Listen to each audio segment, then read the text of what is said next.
ফেসবুকে যারা নতুন বন্ধু তাদেরকে আমি বলতেছি, আপনারা মাঝে মাঝে আপনাদের পেজ বা প্রোফাইলটাকে চেক করে রাখতেন যাতে কোথাও কোনো ভুল না হয়।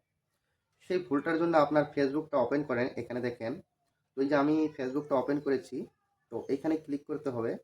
তারপর অল্প নিচে যাইবেন, এই যে এখানে দেখেন হেল্প অ্যান্ড সাপোর্ট আছে, তো এখানে ক্লিক করতে হবে।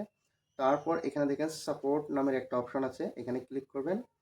তারপর এখানে দেখেন সাপোর্ট ইনবক্স, তো এই জায়গাটার মধ্যে ক্লিক করবেন।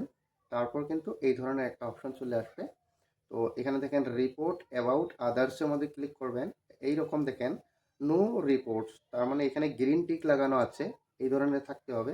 তারপর ওপর ব্যাক করবেন, তারপর ইউর অ্যালার্ট, তো এখানে ক্লিক করবে। তো এখানেও কিন্তু নো ভায়োলেশন, তার মানে আমার পেজের মধ্যে কোনো সমস্যা নাই। বাস এইটুক কাজ আপনি ডেইলি চেক করতে পারবেন যাতে আপনার পেজের মধ্যে কোনো সমস্যা না হয়। তারপর তারপর ভিডিও আপলোড করতে থাকেন, কোনো সমস্যা নাই, ইনশাল্লাহ এগিয়ে যেতে পারবেন। ধন্যবাদ।